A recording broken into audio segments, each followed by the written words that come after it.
Yan yat dizler bukulu, alt el göğsü tutuyor, üst el avuç içi göğüs yanında yere dayalı. Nefes vererek avuç içiyle yerden itin ve kendinizi yukarı kaldırın. Dirsek tamamen açılmaz, hafif bükük kalır.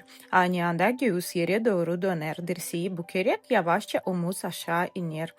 Hareket sadece koldan gelir. Vücut stabil. Omuz yukarı çıkmaz, aşağıda kalır. Nefes kontrolü çıkarken nefes ver, inerken al.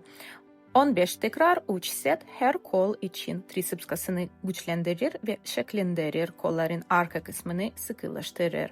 Sallanan kol bölgesini ortadan kaldırır. Ve İkinci egzersiz için kaygan bir yüzeyde havlu alıyoruz. Yan yat, sağ bacak dizden bukulu, sol bacak uzun, sol el omuz yanında yere dayalı.